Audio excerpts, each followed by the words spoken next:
crois que déjà par définition, le métier de l'électricité, c'est un métier qui a un champ d'interaction très large. La RT 2012, l'évolution de la technicité dans nos métiers et de la technologie du produit fait qu'on va vers de plus en plus de compétences. Elle arrive au bon moment. Alors forcément, ça ne va pas se faire tout seul, il faudra s'investir, il faudra faire de la formation, il faudra partir à l'inconnu, il faudra avoir une vraie démarche de commercialisation plutôt vis-à-vis des maîtres d'ouvrage, des décideurs, même du client.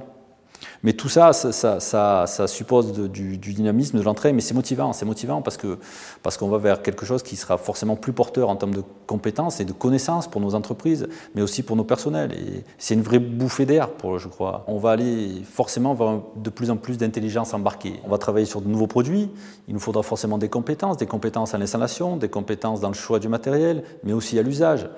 Derrière, il faut bien comprendre qu'on ne va pas se limiter à mettre du produit, sans pour cela expliquer le fonctionnement et tout ce que cela peut apporter en termes d'économie d'énergie vis-à-vis du client. Mais je pense qu'il faut qu'on aille plus loin. Plus loin, c'est travailler en amont, c'est sensibiliser les maîtres d'ouvrage sur ces connaissances-là, les sensibiliser à cette capacité qu'on a à mettre en œuvre ces produits dans le cadre de la RT 2012. Rien n'est facile. Rien n'est facile. Je crois que c'est un travail de tous les jours et que là, on a besoin de se faire un petit peu violence pour aller leur montrer que techniquement, on a des réponses, on a des solutions face à ces attentes. Avec ces attentes, la RT 2012, ça ne doit pas être un casse-tête, bien au contraire.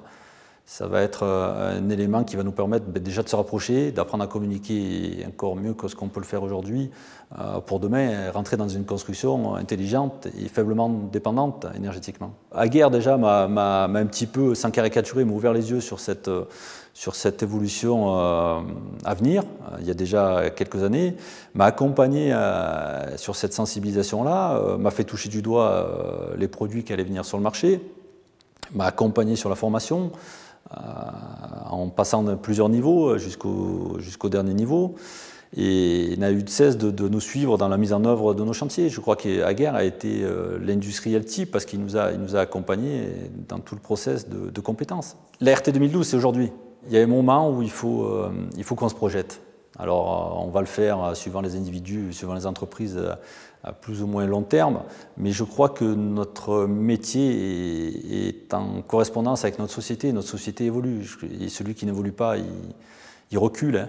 Et je crois qu'on n'est qu'au début de cette compétence-là et que ça nous laisse supposer et imaginer qu'on va continuer d'évoluer, d'aller de plus en plus loin et d'élargir le champ de nos compétences. Et c'est tout ce qui fait l'attrait de notre métier.